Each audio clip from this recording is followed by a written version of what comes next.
जैसे आपको पता है कि एस्टिमेशन जो है वो डिफरेंट टाइप्स की हैं। लाइक एफर्ट की भी एस्टिमेशन होती है। इसी तरह से आपके पास जो है टाइम की भी एस्टिमेशन होती है, कॉस्ट की भी एस्टिमेशन होती है। चलिए आने के तक बच्चे आ जाते हैं, मैं नहीं कर रहा। तो डिफरेंट टाइप्स ऑफ एस्टिमेशन आप लोगों ने जो है वो परफॉर्म करनी होती हैं। जो जिनको परफॉर्म करने के लिए आपको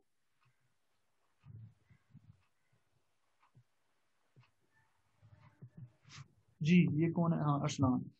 इन एस्टिमेशंस को परफॉर्म करने के लिए आपको डिफरेंट एस्टिमेशन टेक्निक्स जो हैं वो यूज करनी होती हैं। लाइक यहाँ पे 3 एस्टिमेशन टेक्निक्स का जिक्र किया गया है। जैसे सोर्स लाइन ऑफ कोड है, जिसे आप SLOC कहते हैं। सेकंड वन है फंक्शन पॉइंट, जिसे फंक्शन पॉइंट एनालिसिस कहेंगे आप, FPA। थर्ड वन है कोकोमो, कंस्ट्रक्टिव कॉस्ट मॉडल। इन टेक्निक्स को यूज करते हुए आप लोग क्या करते हो? एस्टिमेशंस परफॉर्म करते हो, डिफरेंट टाइप्स ऑफ एस्टिमेशन। जैसे टाइम एस्टिमेशन है, कॉस्ट एस्टिमेशन है, और इसके अलावा एफर्ट एस्टिमेशन है। तो वन बाय वन देखते हैं इनको। सबसे पहले तो हम देखते हैं सोर्स लाइन ऑफ कोड क्या है। देखो, सिंपल सी ये आपके पास टर्मिनोलॉजी है। इसको KLOC भी कहते हैं, ठीक है? इसको KLOC भी कहते हैं। मसलन किलो लाइन ऑफ कोड, इसमें होता क्या है? आप अपने प्रोजेक्ट की टोटल नंबर ऑफ लाइंस को काउंट करते हो, और टोटल नंबर ऑफ लाइंस को काउंट करने के बाद उनको किलो किलो के वेट में बेसिकली डिवाइड कर देते हो। किलो का मतलब है 1K, 1024, 124 के डिफरेंट पार्ट्स या डिफरेंट पोर्शंस आप बना देते हो किलो लाइन ऑफ कोड के अंदर, जिसे आप SLOC भी कहते हैं। अब इसमें आपको पता है, जब आप प्रोग्रामिंग करते हैं तो प्रोग्रामिंग के अंदर आपके कुछ कमेंट्स होते हैं जो कि एग्जीक्यूट नहीं होते, नॉन एग्जीक्यूटेबल इंस्ट्रक्शंस होती हैं। तो किलो लाइन ऑफ कोड को जब आप यूज करते हुए एस्टिमेशंस परफॉर्म करते हैं तो आपने उन कमेंट्स को इंक्लूड नहीं करना होता। विदाउट इंक्लूजन ऑफ कमेंट्स आपने क्या करना है? अपने पूरे प्रोजेक्ट को 1024 के अंदर जो है वो डिवाइड कर लेना है। जितने भी पोर्शंस बनते होंगे आपने वो पोर्शंस बना लेने हैं। जैसे मैं कहता हूँ मेरी पूरे प्रोजेक्ट की जो नंबर ऑफ लाइंस हैं वो 20K हैं। 20K मतलब 20,000। यहाँ पे वैसे तो 1024 को के किलो कहा जाता है या के कहा जाता है, लेकिन हमने हजार हजार यूज करना है। हमने 1000 की टर्म यूज करनी है। तो 20K जब मैं कहूंगा तो इसका मतलब है 20,000 लाइन ऑफ कोड्स होंगे मेरे पूरे प्रोजेक्ट के। कोड की 20,000 लाइन होंगी जिनके थ्रू मेरा प्रोजेक्ट जो है वो बनेगा बेसिकली। आपने क्या करना है? 1 किलो या 1,000 लाइन ऑफ कोड जो है उसका एस्टिमेट निकाल लेना है, लाइक कॉस्ट एस्टिमेट। फर्ज करें 1,000 के ऊपर 10,000 कॉस्ट आती है, तो टोटल 20,000 लाइन है।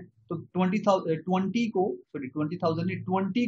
10,000 से मल्टीप्लाई कर दे, तो टोटल कॉस्ट आपकी आ जाएगी 2 लाख, 0.2 मिलियन। इसी तरह से एफर्ट और इसी तरह से आपने जो है वो टाइम को एस्टिमेट करना है। अब इसमें एक जाहिर सी बात है, एक प्रॉब्लम तो है। वो प्रॉब्लम क्या है? आपको पता है कुछ लाइंस ऑफ कोड जो हैं वो सिंपल होती हैं। कुछ लाइंस ऑफ कोड जो है वो बड़े टेक्निकल और बड़े ट्रिकी होते हैं, बड़े कॉम्प्लिकेटेड किस्म की होती हैं। उन लाइंस ऑफ कोड को लिखने में समटाइम्स हमें जो है वो हफ्ते लग जाते हैं या दिन लग जाते हैं। हमें वो लाइंस ऑफ कोड क्लिक नहीं करते माइंड में। तो हम तो हर किस्म की लाइन ऑफ कोड को, कमेंट्स के अलावा हर किस्म की लाइन ऑफ कोड को सेम सेम कॉस्ट जो है वो असाइन कर रहे हैं। चाहे पहली 1,000 लाइन ऑफ कोड जो है वो सिंपल है, उनको फिर भी हम 10,000 कॉस्ट दे रहे हैं। नेक्स्ट जो 1,000 लाइन ऑफ कोड है, हो सकता है वो थोड़ी सी टफ हो, हम उनको भी 10,000 कॉस्ट असाइन कर रहे हैं। तो इसमें कॉम्प्लिकेशन या जो आपकी कॉम्प्लेक्सिटी का जो एक फैक्टर है वो इंक्लूड नहीं होगा किलो लाइन ऑफ कोड के अंदर। ये इसका ड्रॉबैक है कि किलो लाइन ऑफ कोड के अंदर जो आपकी कॉम्प्लेक्सिटी या कॉम्प्लेक्स इंस्ट्रक्शन की जो एस्टिमेशन होगी वो प्रॉपर एस्टिमेशन नहीं हो पाएगी, तो रॉन्ग एस्टिमेशन होने के चांसेस यहाँ पे ज्यादा होंगे। तो इसके बाद फिर नेक्स्ट हमारे पास अप्रोच आती है जिसको हम लोगों ने देखना होता है। जैसे आप देख सकते हैं यहाँ पे इधर पॉइंट्स में कुछ कंसिडरेशंस लिखी हुई हैं जो कि आप लोगों ने जहन में रखनी होती हैं जब आपने सोर्स लाइन ऑफ कोड को यूज करना होता है। जो मैंने बातें बताई हैं वही यहाँ पे पॉइंट्स में लिखी हुई हैं।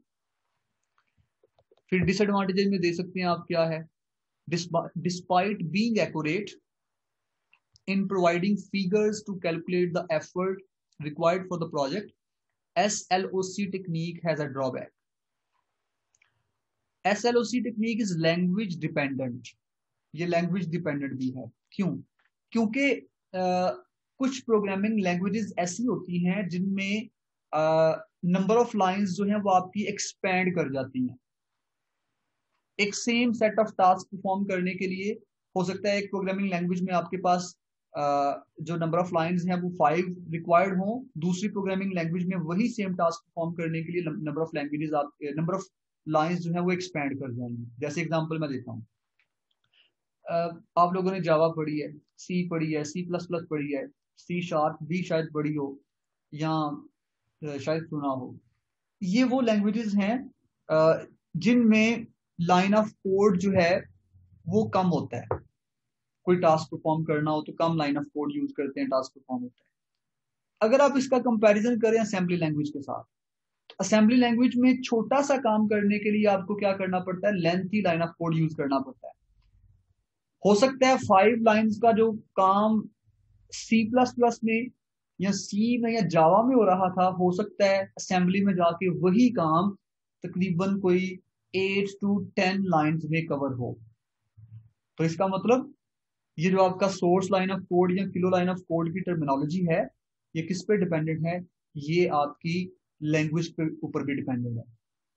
ठीक है, एक तो कॉम्प्लेक्सिटी की मैंने बता दी, वो डिसएडवांटेज यहाँ पे है या ड्रॉबैक है। दूसरा ड्रॉबैक क्या है कि ये लैंग्वेज डिपेंडेंट है। ठीक है जी। तो एक ये बात आ गई। अब नेक्स्ट हमारे पास जो टेक्निक है वो है फंक्शन पॉइंट एनालिसिस।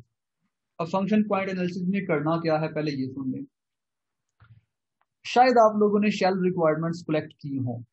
प्रोजेक्ट की डॉक्यूमेंटेशन में एक पार्ट होता है शेल रिक्वायरमेंट्स का। बेसिकली आपके प्रोजेक्ट की रिक्वायरमेंट्स क्या क्या हैं उनको हम शेल रिक्वायरमेंट्स की शक्ल में लिखते हैं। जैसे एग्जाम मैनेजमेंट सिस्टम की अगर मैं बात करूं तो मैं कहूंगा उसमें एक अगर फंक्शनैलिटी मैं आपको बोल के सुनाऊं तो मैं कहूंगा administrator shall register other staff. Administrator या एडमिन शेल रजिस्टर, मतलब एक फंक्शनैलिटी ये है कि एडमिनिस्ट्रेटर जो है वो बाकी स्टाफ को रजिस्टर करेगा। फिर इसी तरह से administrator shall view weekly reports. Administrator जो है वो वीकली रिपोर्ट भी देख सकता है, ये भी एक फंक्शनैलिटी है। इसी तरह की बेशुमार फंक्शनैलिटीज होंगी जो डिफरेंट एक्टर्स परफॉर्म कर रहे होंगे। अब मैं एक्टर्स की टर्म यूज कर रहा हूं ताकि आप लोगों को थोड़ा सा यूज केस से भी आइडिया हो जाए कि मैं क्या बात कर रहा हूं। कि आपने क्या करना है फंक्शन पॉइंट एनालिसिस में, पूरे प्रोजेक्ट को डिफरेंट फंक्शनैलिटीज में डिवाइड कर देना। जैसे मैंने 2 फंक्शनैलिटीज अभी बोली हैं आपके सामने, इसी तरह की बेशुमार फंक्शनैलिटीज होंगी। आपने पूरे प्रोजेक्ट को एक पेपर के ऊपर लिख लें, फंक्शनैलिटीज उसकी जितनी भी फंक्शनैलिटीज हैं, या रिस्पॉन्सिबिलिटीज लिख लें, उस प्रोजेक्ट की रिस्पॉन्सिबिलिटीज क्या हैं। बाद में एक ही कर रहा हूं, बस घुमा के कर रहा हूं। पहले मैंने फंक्शनैलिटी की टर्म यूज की, अब मैंने जो है वो रिस्पॉन्सिबिलिटी की। आप लोगों ने ग्रेस पैटर्न पढ़ा हुआ है, जनरल रिस्पॉन्सिबिलिटी असाइनमेंट पैटर्न, उसमें भी आपको याद होगा हम रिस्पॉन्सिबिलिटीज पूरे प्रोजेक्ट को रिस्पॉन्सिबिलिटीज में डिवाइड किया था। फिर हमने देखा था कि कौन सी रिस्पॉन्सिबिलिटी किस टाइप ऑफ पैटर्न से सॉल्व होगी या फुलफिल होगी।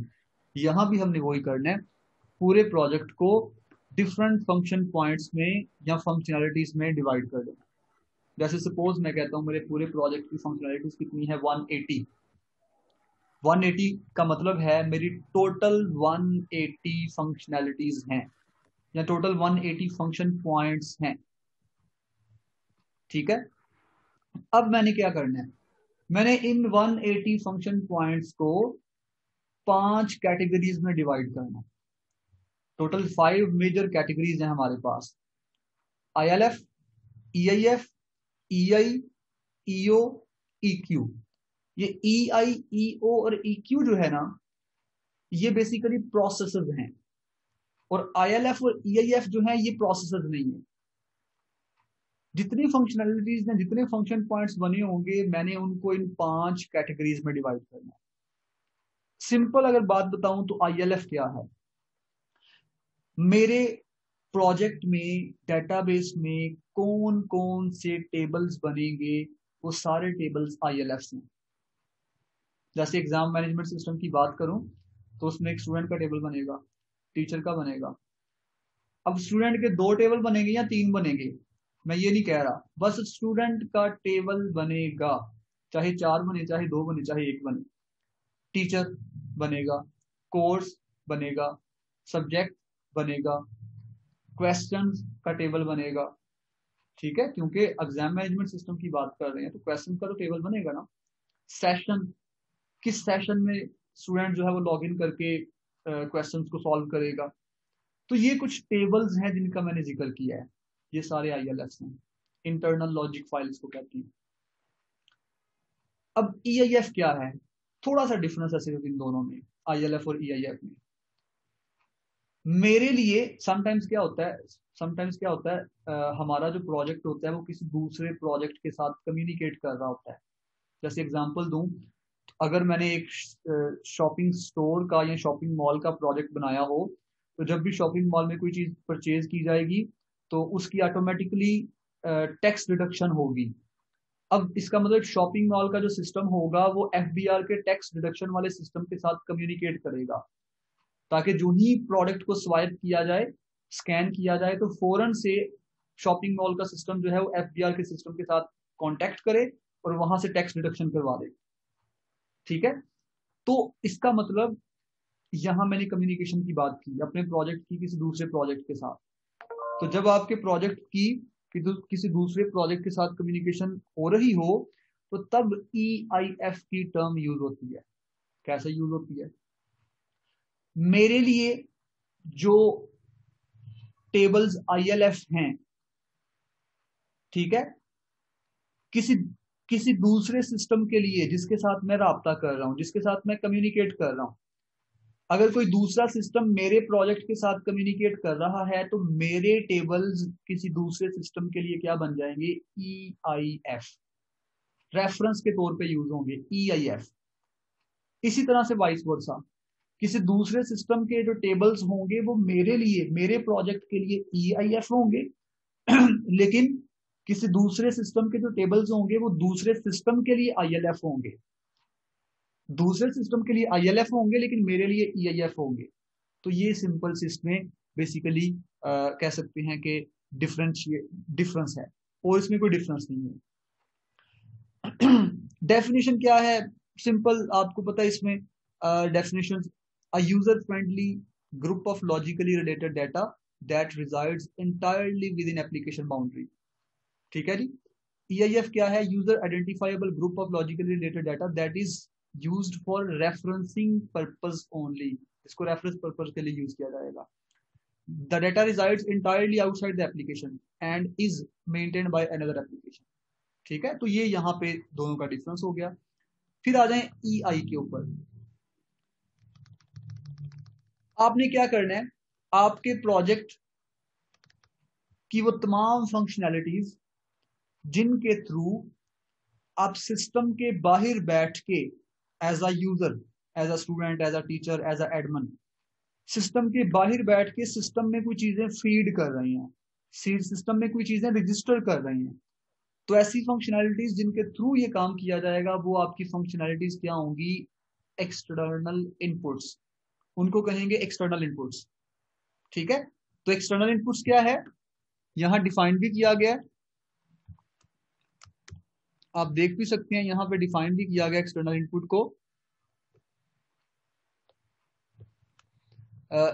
is an elementary process in which data crosses the boundary from outside to inside. ठीक है, अब देखो ना, मैंने कहा कि टेबल्स ILF हैं, तो टेबल में डाटा एंटर कैसे करना है, किसी ना किसी प्रोसेस के थ्रू ही करना है ना, जैसे रजिस्ट्रेशन का प्रोसेस है। जैसे मैं एग्जांपल देता हूँ, रजिस्टर्ड स्टूडेंट। अब रजिस्टर्ड स्टूडेंट क्या है, ये एक प्रोसेस है जिसमें हम वेब फॉर्म को फिल करके सेव का बटन क्लिक करते हैं तो डेटाबेस में डाटा चला जाता है। तो क्या मैं बाहर बैठ के अंदर डाटा नहीं भेज रहा? तो ये जो प्रोसेस है रजिस्टर्ड स्टूडेंट का, ये क्या है, ये एक्सटर्नल इनपुट है। तो यहाँ उसने वही बात की है, कोई डिफरेंट बात नहीं की। ठीक है, जैसे एग्जांपल आई थिंक नीचे दे रहा है वो, if the data is control information it doesn't have to be up to update an internal logic file, the graphical representation represents a simple EI that updates to ILF FTR। ये नीचे example भी दी गई है।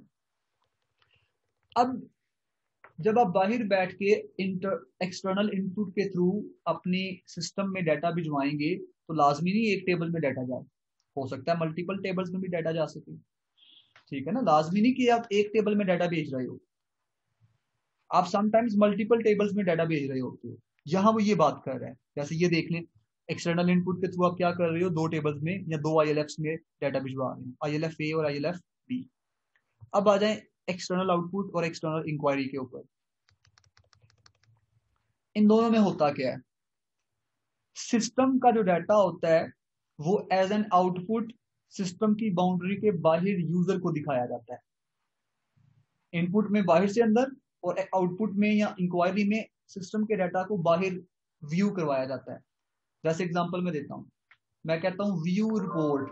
अब view report क्या है, view report में क्या होगा, ये प्रोसेस है ना, ये क्या करेगा, ये सिस्टम के डाटा को आउटपुट की शक्ल में मुझे रिपोर्ट में व्यू करवा देगा। ये मेरे पास एक एक्सटर्नल इनपुट, एक्सटर्नल आउटपुट या एक्सटर्नल इंक्वायरी होगा। अब दोनों में डिफरेंस क्या है, एक्सटर्नल आउटपुट में वो तमाम फंक्शनैलिटीज या तमाम प्रोसेसेस आ जाएंगे जिनमें आफ्टर कैलकुलेशन रिजल्ट्स को आउटपुट किया जाता है। आफ्टर कैलकुलेशन लाइक क्यूरी के, अब आप कहेंगे कैलकुलेशन का क्या मतलब है, कैलकुलेशन मतलब क्यूरी में आपने कोई एग्रीगेट फंक्शन यूज कर लिया है या सब क्यूरी यूज कर लिया है या आपने कोई डिराइव्ड एट्रीब्यूट यूज कर लिया है, डिराइव्ड एट्रीब्यूट जो कि बाकी एट्रीब्यूट से इकट्ठा किया जाता है। तो ऐसी क्यूरी जिसमें इस तरह के काम होंगे, उसके थ्रू जो रिजल्ट आपको दिखाया जाएगा, बेसिकली वो रिजल्ट जिस प्रोसेस के थ्रू दिखाया जा रहा है वो प्रोसेस आपका क्या है, एक्सटर्नल आउटपुट। तो नेक्स्ट है एक्सटर्नल इंक्वायरी। अगर इन कैलकुलेशंस के बगैर कोई प्रोसेस आउटपुट शो करवाता है या रिजल्ट शो करवाता है तो वो क्या होगा, वो आपका एक्सटर्नल इंक्वायरी कहलाएगा। जी बोले, यहां तक चीजें समझ आ रही हैं, क्वेश्चन तो नहीं है कोई?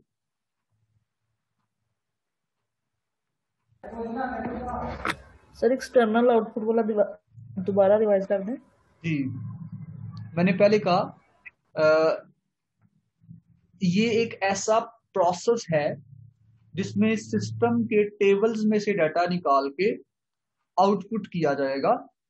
ठीक है, और जो डाटा आउटपुट किया जाएगा वो कुछ कैलकुलेशंस के मराहल में से गुजरेगा। लाइक आपने सिस्टम के 3 टेबल, सपोज 3 या 4 जितने टेबल्स में से डाटा निकाला है क्यूरी के थ्रू, आपने 2 कॉलम्स के ऊपर सम का ऑपरेशन परफॉर्म करके उसको एज अ 1 कॉलम डिस्प्ले करवाया है। अब मुझे बताएं, ये जो एक 1 कॉलम आपने डिस्प्ले करवाया है सम, क्या वो टेबल में एग्जिस्ट करता था? नहीं एग्जिस्ट करता था। तो आपने कैसे शो करवाया है, आपने 2 कॉलम्स में से रिकॉर्ड्स को निकाल के रो बाय रो उनको सम करके तीसरे कॉलम के तौर पे शो करवाया है। तो आफ्टर सम कैलकुलेशन जब आप रिजल्ट्स को या आउटपुट को सिस्टम से बाहर निकालते हैं, बाहर फेंकते हैं, मतलब शो करवाते हैं, तो वो आपका एक्सटर्नल आउटपुट हो जाता है। जी ठीक है, हाँ जी जोया।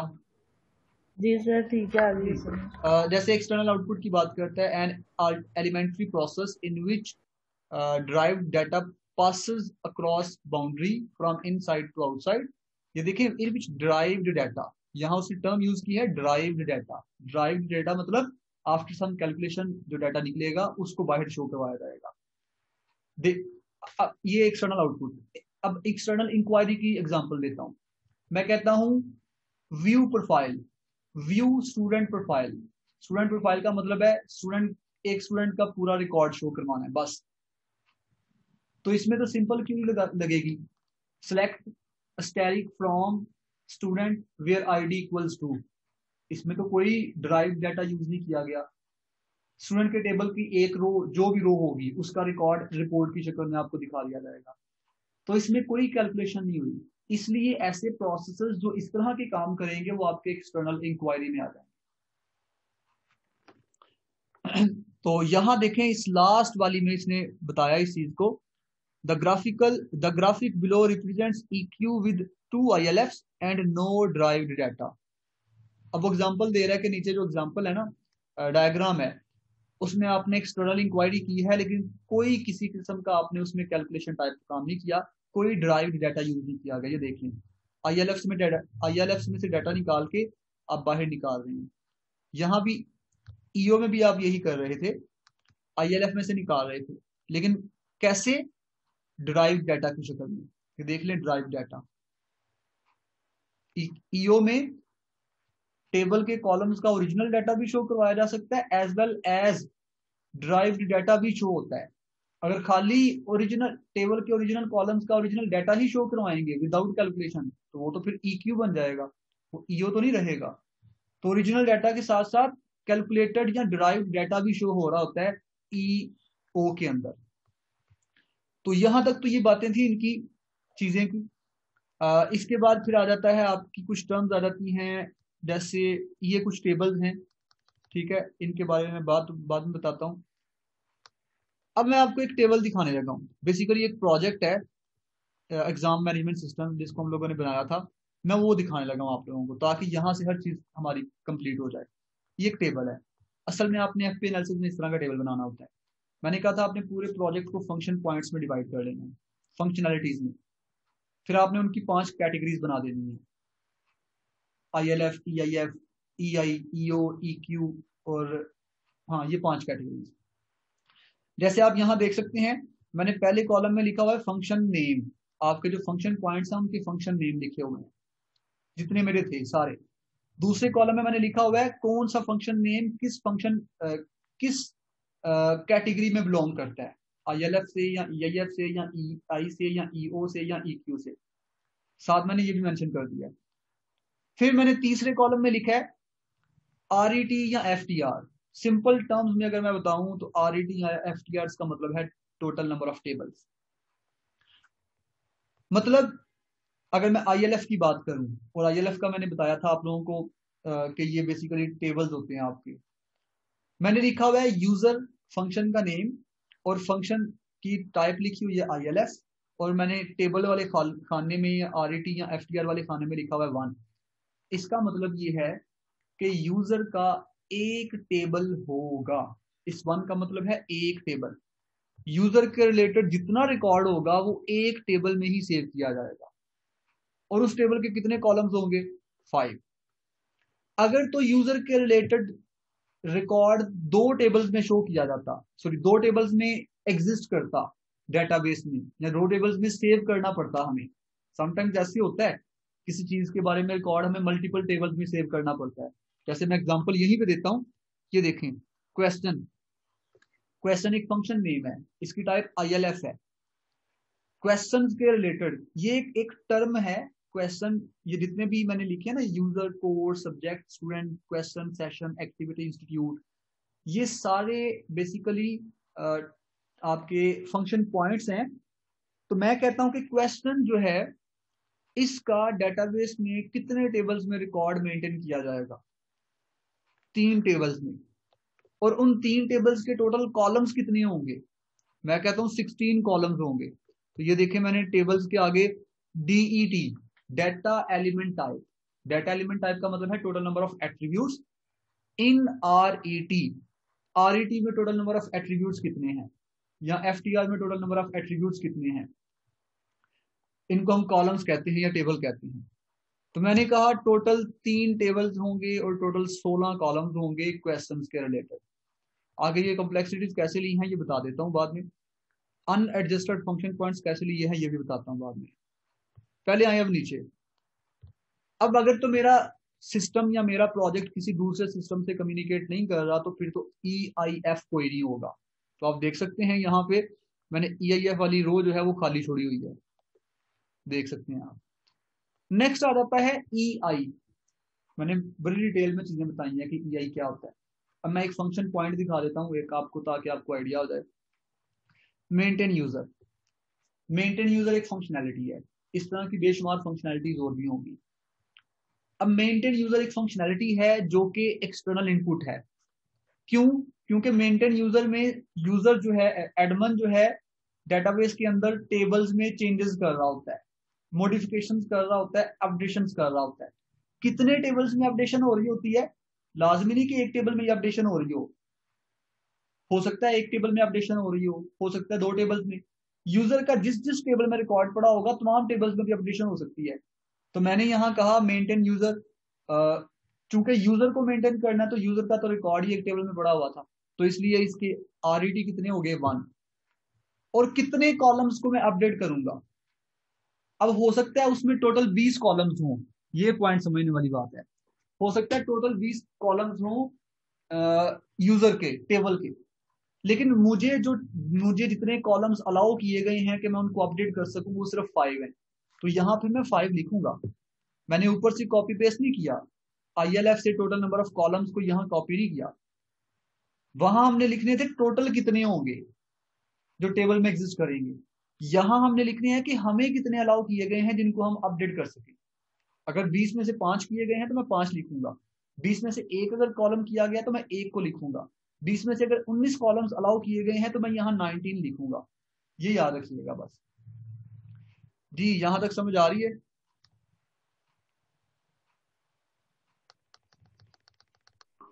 जी सर। जी नेक्स्ट EO। अब मैं एक एक एग्जांपल दिखा खत्म कर रहा हूँ बात को। व्यू कम्प्रिहेंसिव रिपोर्ट, इसमें कैलकुलेशन होगी तो इसलिए इसको EO कहते हैं। अब इस रिपोर्ट का कितने टेबल्स में से डाटा निकाला जाएगा? 3 टेबल्स में से। हो सकता है 2 में से निकाला जाए, हो सकता है 3 में से, हो सकता है 4 में से, तो आपने वो लिख देना। उन 3 टेबल्स में से तो कितने कॉलम निकाले जाएंगे जो कि रिपोर्ट पे लगाए जाएंगे?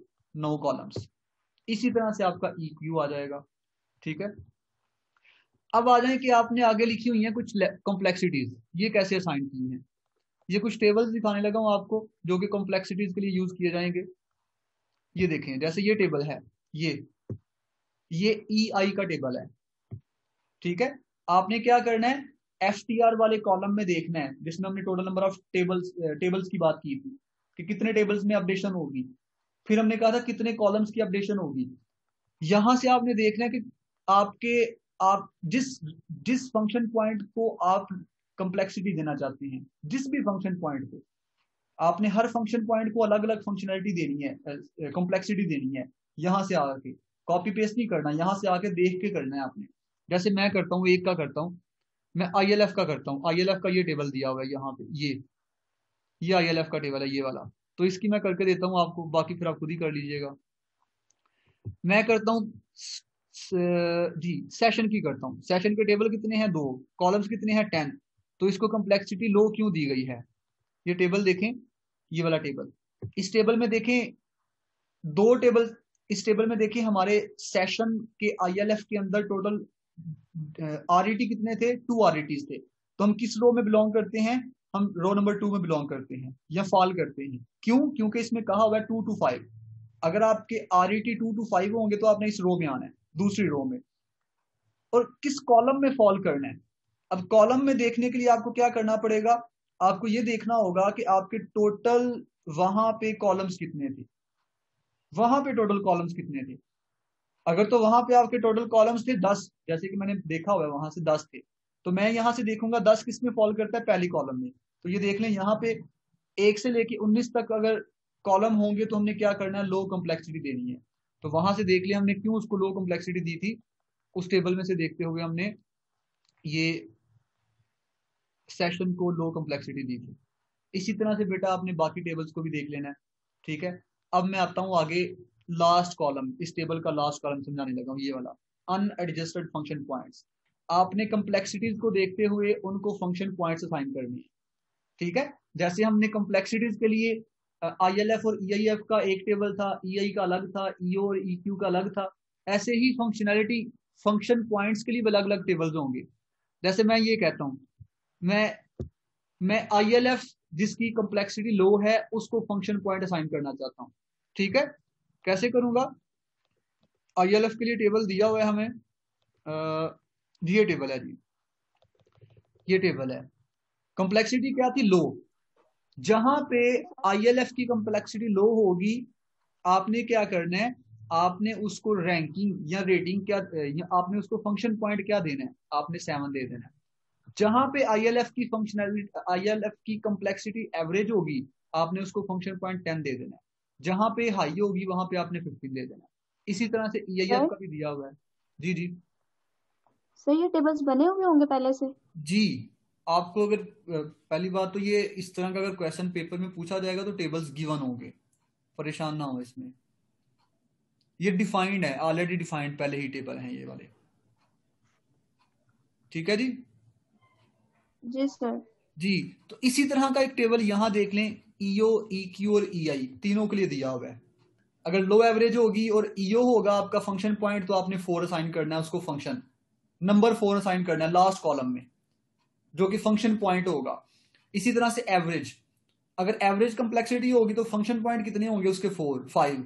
ये EO के लिए बता रहा हूं। इसी तरह से ये EQ के लिए ये कॉलम है और EI के लिए ये कॉलम है। तो ये बेटा आपका यहां तक ये चीजें हो जाती हैं। अब ये टेबल आपका हो गया पूरा, ठीक है। ये टेबल आपका यहां तक पूरा हो गया। आपने इस टेबल के सारे फंक्शन पॉइंट्स को ऐड किया तो मेरे यहाँ पे फंक्शन पॉइंट्स बने हैं 154। ये लें, यहाँ पे मेरे फंक्शन पॉइंट्स बन गए 154। ये लें, ये है अनएडजस्टेड फंक्शन पॉइंट्स। अब ये फाइनलाइज नहीं हुए, अभी में इनमें कमी बेशी होने के चांसेस हैं। कैसे? इसके बाद टोटल 14 क्वेश्चंस हैं।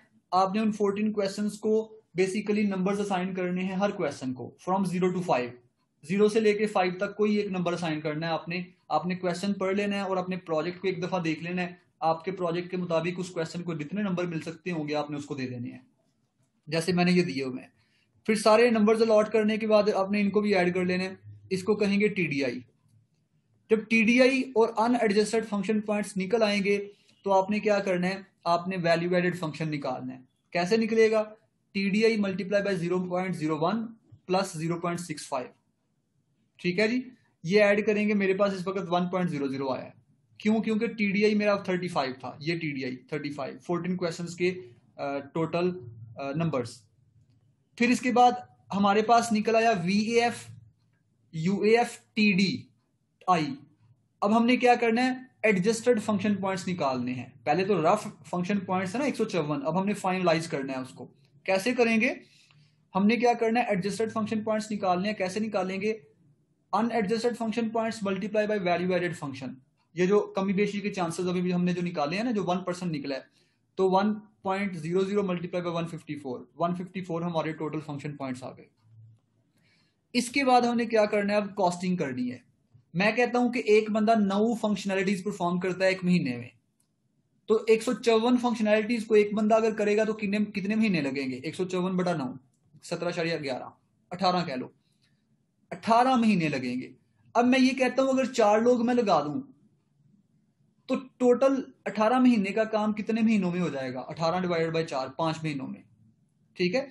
अब मैं कहता हूं अगर एक बंदा 20,000 लेता है, एक बंदा 9 फंक्शनैलिटीज का 20,000 लेता है, 9 फंक्शनैलिटीज का, तो वो एक फंक्शनैलिटी का कितना लेगा? 20,000 को 9 पे डिवाइड कर दो। मैंने डिसाइड कर ली ना 20,000, आप कम भी डिसाइड कर सकते थे, ज्यादा भी। 20,000 को 9 पे डिवाइड कर लिया मैंने एक बंदे की क्या कॉस्ट निकाल ली कि एक बंदा 20,000 लेता है। 20,000 का 9 पे डिवाइड किया तो 2222, एक फंक्शन के ऊपर 2222 रुपए मेरी कॉस्ट आती है। अब मुझे